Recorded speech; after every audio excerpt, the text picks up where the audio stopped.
Hi welcome back to another learning outcome. इस learning outcome में हम पढ़ने वाले हैं about two different rate of returns, जिसमें से एक है money weighted rate of return, दूसरा है time weighted rate of return, and these are extremely very important. इसको प्लीज अच्छे से नोट करना, दोनों काफी इंपॉर्टेंट है, दोनों को काफी डिटेल में मैं डिस्कस भी करूंगा, बट इनके ऑब्जर्वेशंस और इनके एप्लीकेशंस काफी बार आगे मिलते रहेंगे, ठीक है, in the entire quant section और बाकी जगह पे भी मिलेगा। तो ये चीज ध्यान रखिएगा, these two are very important and ये कॉर्पोरेट इशूज तक में भी काम आएगा, सो प्लीज दोनों का ध्यान रखिएगा। आइए शुरुआत करते हैं सबसे पहले ज्यादा डिफिकल्ट पार्ट से, which is money weighted rate of return. So देखो बहुत सिंपल है एकदम। I will start with a very basic example यार। अगर आपने किसी एफडी में, मैं बार बार एफडी का एग्जांपल इसलिए लेता हूं बिकॉज ज्यादातर हमारे जो स्टूडेंट्स हैं, आप लोग सब, वो ज्यादातर इंडियन ओरिजिन के हैं, तो इंडियन ओरिजिन में एफडी का एग्जांपल चल जाता है, ठीक है ना। सो अगर मैं एफडी का एग्जांपल लूं तो यहाँ पे देखो 1 लाख रुपए supposedly you have invested in FD, correct, and you are getting 1,07,000 rupees in return after 1 year. तो आपको बस मैं ऐसे ही पूछ रहा हूं कि आपने किस रेट में एफडी करी थी, ठीक है। You had invested 1 lakh rupees into an FD, you are getting 1,07,000 rupees after 1 year. I am asking you किस रेट पे आपको ये एफडी करने को मिली थी। जवाब अगर आपका 7% आ रहा है तो आप दिमाग से एकदम एक्टिव हो, एंड यस एकदम सही है कि 7% रेट ऑफ रिटर्न यहाँ पे होगा। No, what is this rate of return, इसको हम नाम क्या दें? तो भाई इसे हम नाम देंगे money weighted rate of return.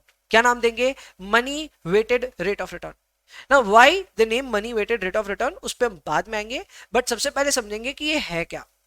तो देखो, जब भी आपको आपके आउटफ्लोज और आपके इनफ्लोज का पता हो, आपको अपने बेसिकली कैश फ्लोज का पता हो और उन कैश फ्लोज की टाइमिंग का पता हो, तो in that case you can go on to calculate your rate of return actually achieved from that particular investment.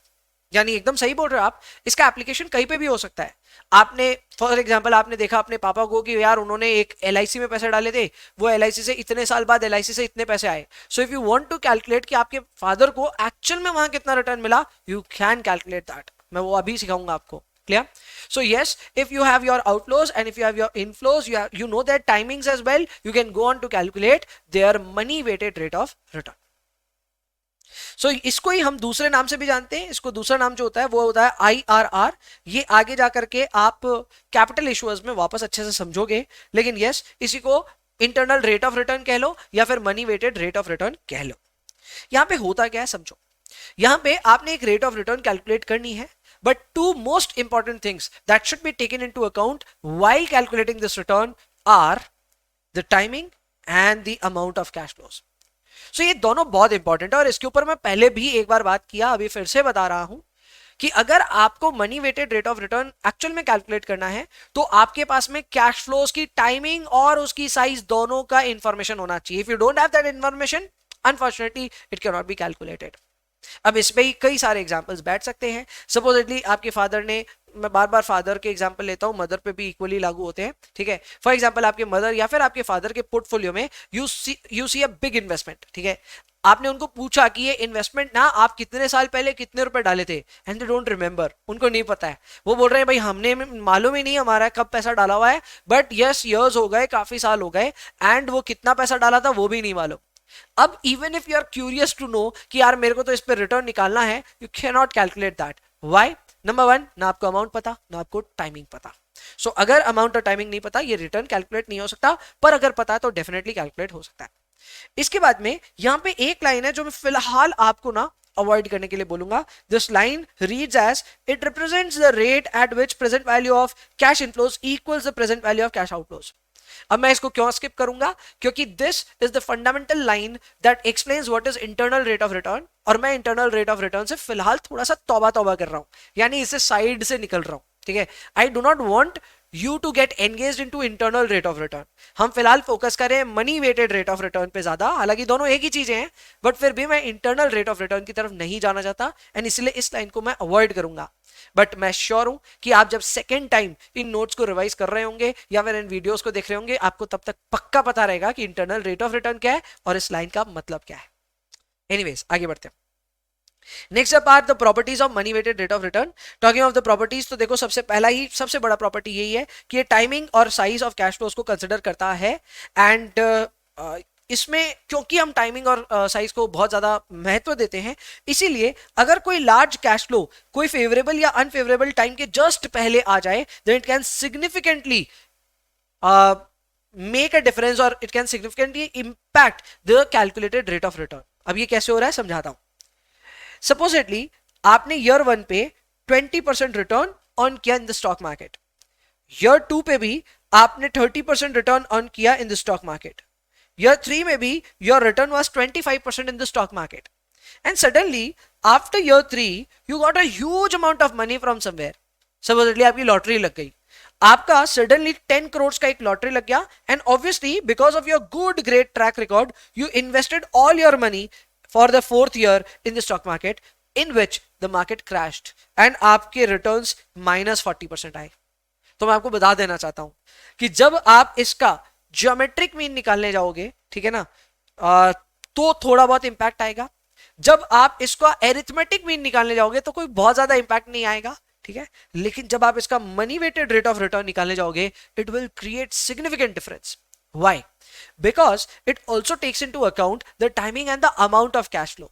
तो अगर आपने बहुत ज्यादा बड़ा अमाउंट इन्वेस्ट किया था ईयर 3 के जस्ट बाद में और उसी के बाद आपको एक बड़ा लॉस हुआ है, then this is going to be impacting on our what to say on our money weighted rate of return। तो ये impact करेगा उस पे, and जैसे ही ये impact करेगा obviously you will be featuring a negative MWRR, जबकि ना ही arithmetic mean negative आएगा ना ही geometric mean negative आएगा। याद रखिएगा, आपने इससे पहले arithmetic mean geometric mean ये सब पढ़ा है ना, वो सब negative नहीं आएगा, कुछ भी नहीं आएगा, पर ये आ जाएगा negative because actual में आपने बहुत ज्यादा पैसा इन्वेस्ट किया था, and because of the large amount of investment or large amount of cash flow that is coming into your investment just before a negative return, तो इस वजह से आपके इंपैक्ट आएगा पोर्टफोलियो में।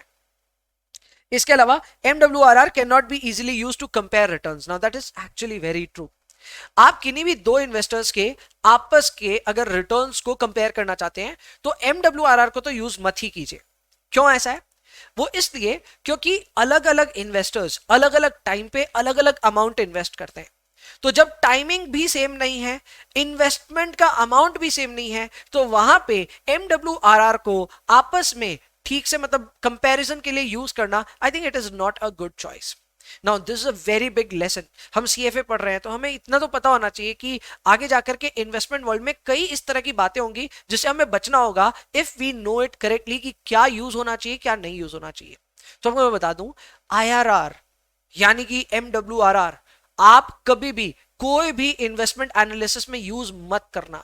Why it should not be used? इसके और भी लिमिटेशंस है, बट सबसे बड़ी जो लिमिटेशन है वो यही है कि दो अलग अलग स्टॉक्स में कब किस टाइम पे आपने इन्वेस्ट किया, कब किस टाइम पे आपने कितने पैसे डाले, ये बहुत ज्यादा इंफ्लुएंस कर देगा उन पे आने वाली IRR पे।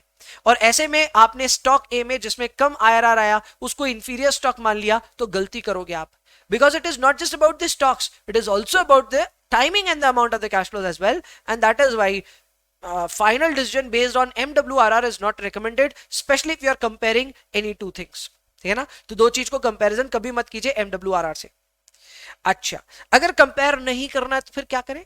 अगर आपको MWRR से कंपेयर नहीं करने को मिल रहा है कोई बात नहीं, there is another way which is known as TWRR which is time weighted rate of return। we'll talk about that, but before that एक सवाल कर लेते हैं। So here's a question on MWRR, and ये कैलकुलेशन करने के लिए आपके पास में ईयर और कैश फ्लोज दोनों दिए हुए हैं। So the timing and the amount of the cash flows is known। अब आपको अगर इसका कैलकुलेशन करना है then this is fairly easy। इसके लिए आपको अपने फाइनेंशियल कैलकुलेटर की जरूरत पड़ेगी। For the time being, I do not have a mechanical calculator, so I'll be using my phone for this। But अगर आपके पास एक मैकेनिकल कैलकुलेटर है तो exactly कौन से बटन पे क्या प्रेस करना I will let you know that। आ जाओ, and just in case you do not have that, don't worry, आप ऐसे ही यूज करो जैसे मैं भी एक फाइनेंशियल कैलकुलेटर डाउनलोड करके यूज कर रहा हूं ऑन माय फोन। तो आओ भाई, सबसे पहले एनीवेज आप एक बात और ध्यान रख लेना, फाइनेंशियल कैलकुलेटर आपको लेना ही पड़ेगा आज से, ठीक है। So you do not have the liberty to skip this, you will have to buy, आज नहीं तो कल तो लेना ही है, सो जल्द ले लो, एंड लेने के बाद में कई साल तक चलता है, so that's not a problem.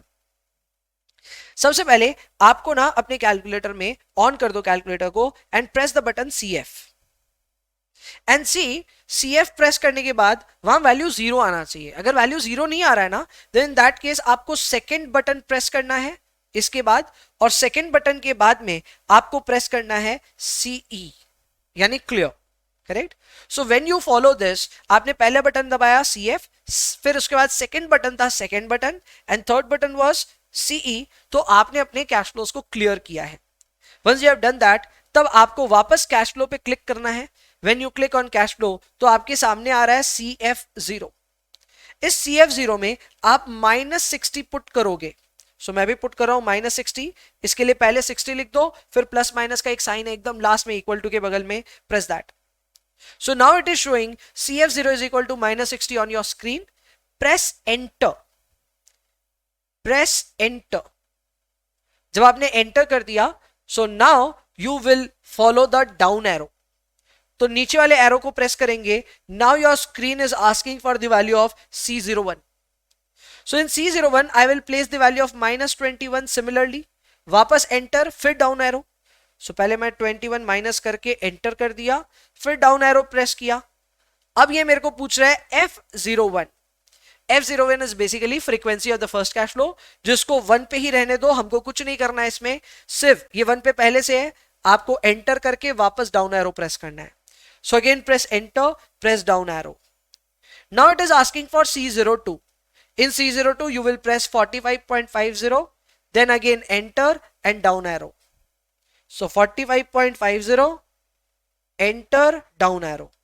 Again frequency 02 आया, enter, down arrow. You need not change it, ठीक है ना, फ्रीक्वेंसी को चेंज करने की जरूरत नहीं है। अब आया third cash flow.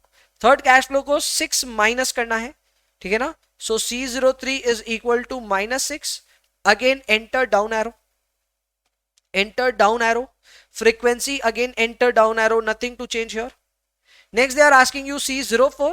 For C04 you will write down 12.5, minus में है ये, -12.5, तो ये लिख दो। Again press enter and then again down arrow, enter, down arrow. इसके अलावा नेक्स्ट क्या है, नेक्स्ट हमारे पास में C5, ठीक है ना। अच्छा फ्रीक्वेंसी को भी एंटर इक्वल टू कर देना, एंटर, डाउन एरो कर देना। फाइनली C05, सो C05 में होगा 72.10, राइट दैट डाउन, ये नेगेटिव नहीं है, एंटर एंड वेट। आपने यहां एंटर प्रेस कर दिया, now just wait. After inserting all your cash flows, now what you need to do, you need to press the column और you need to press the button IRR। जब आप IRR पे click किए तो आपको वो वैल्यू शो कर रहा है 0। So right now it has not computed the actual IRR on this. If you want the result, press the button CPT, यानी compute. जैसे आप CPT बटन प्रेस करोगे, it is showing you a result of 5.86% के आसपास कुछ, 5.855 something आ रहा होगा। So that is 5.86%. So that is very simple. ये आपके सामने फाइनल रिजल्ट आ गया 5.86%।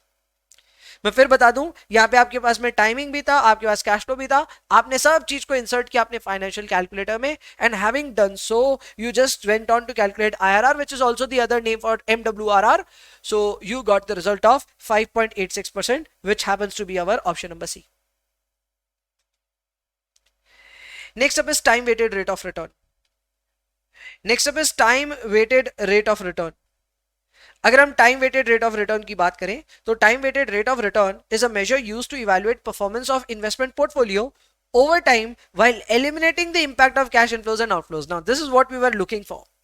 मैं आपको बोल ही रहा था कि अगर आपको इन्वेस्ट करना है और आपको रेट ऑफ रिटर्न कैलकुलेट करना है over multiple periods, then in that case you should be at least free of any worries कि यार इसका टाइमिंग क्या होगा, इसका इंपैक्ट क्या होगा, इसका कैश फ्लो क्या होगा। हमको वो नहीं चाहिए, हमको सिर्फ रिटर्न के हिसाब से कैलकुलेशन चाहिए, and we will not take into consideration the timing and the amount of the cash flows.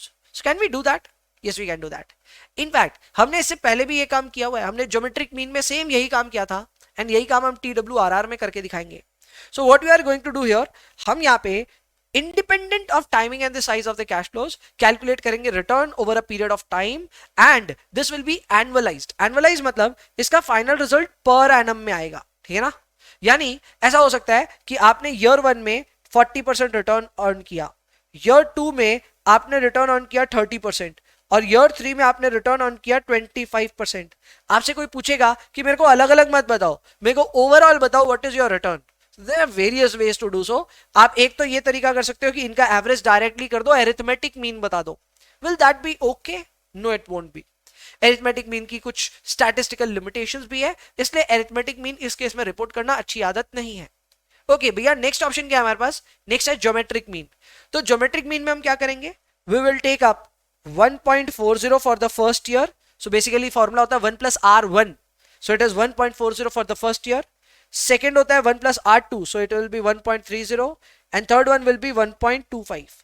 इसके पावर में 1/3 करेंगे, -1 करेंगे, then it would be basically geometric mean. तो ये एक बहुत अच्छा तरीका है अगर आप अपने एवरेज रिटर्न्स कैलकुलेट करना चाहते हैं। तो यही सेम काम आपको TWRR भी करवाता है। Why? Because TWRR is nothing but the other name of geometric mean.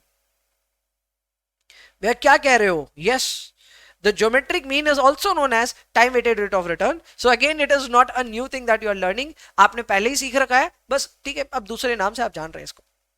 वैसे कई बार ऐसा भी होता है that instead of multiple years, the return might be reported to you in days.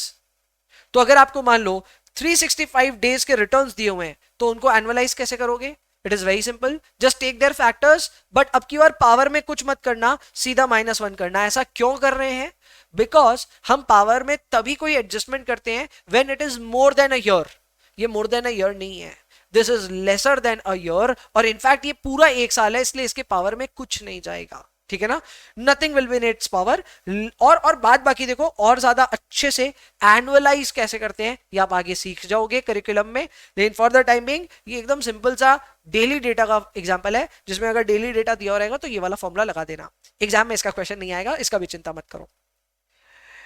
इसके अलावा अगर हम बात करते हैं TWRR की, तो भाई time weighted rate of return के सबसे बढ़िया बात यह है that it can be used to compare performance of two managers और 2 स्टॉक्स। तो अगर आप 2 स्टॉक्स या फिर में 2 मैनेजर्स के रिटर्न्स को आपस में कंपेयर करना चाहते हैं, you can not use MWRR because it takes into account the timing and the cash flows, timing and the amount of the cash flows, so you can not use that. Instead, you can use TWRR, which is time weighted rate of return.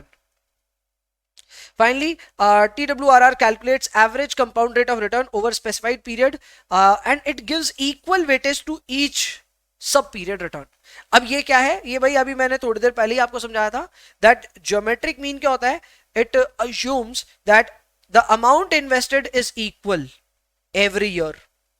Amount invested is equal every year, correct? जब आप equal मानते हो तो फिर कहीं ना कहीं आप इक्वल वेटेज दे रहे हो टू एवरी सब पीरियड रिटर्न। तो आप R1 को भी उतना ही वेटेज दे रहे हो, R2 को भी उतना ही वेटेज दे रहे हो, एंड R3 को भी उतना ही वेटेज दे रहे हो। क्लियर? बट अब आप पूछेंगे नहीं नहीं ये तो सही नहीं है, what if we invest a lot of money in the first year and what if we take away lot of money in the last year? तब तो भैया फर्क आएगा ना। तब तो फिर देखो आप टाइमिंग और अमाउंट ऑफ कैश फ्लोज की बात करने लग रहे हो, तो उस केस में फिर आपको money weighted rate of return निकालना चाहिए। हाँ, your return would not be comparable with anybody else, but at least you can calculate it for yourself, correct? So MWRR should be calculated if you want to take into account the timing and the amount of cash flows, and if you don't, then in that case calculate TWRR. Well, TWRR पे भी एक simple सा सवाल मैंने बनाया है। R1 is equal to 10%, R2 is equal to 2%, R3 is equal to 8% and R4 is equal to 4%. आपकी जानकारी के लिए बस मैं बता देना चाहता हूं that these returns are basically quarterly returns, ठीक है ना? These are quarterly returns. You are required to calculate per annum return on TWRR. How do we do so? Very simple. First quarter, second quarter, third quarter and fourth quarter का factors ले लो, लेकिन इन factors को आपस में multiply करके -1 कर देना, power में कुछ मत करना। Why? Because 4 quarters together makeup a year. 4 quarters together makeup a year, तो पावर में हमको कुछ करने की जरूरत नहीं है, हमारा रिटर्न ही एनुअलाइज आ रहा है। So in that case you need not do anything in the power. Now I know many of you would question कि सर इसमें आपको कैसे पता चला कि ये क्वार्टरली रिटर्न्स हैं? तो देखो मैंने सवाल बनाया और मैंने बनाने में ये डिफेक्ट है, ठीक है? These are quarterly returns, so there's a defect in this question and that is why I pointed out कि ये रिटर्न्स क्वार्टरली है। Clear? So bas, that was it for this particular learning outcome. In this learning outcome, we learned about only two things: money weighted rate of return and time weighted rate of return. And you also learned about their limitations, about their comparison and everything. So I hope आप इस particular learning outcome को याद रखोगे. I'll see you in the next one. Bye bye.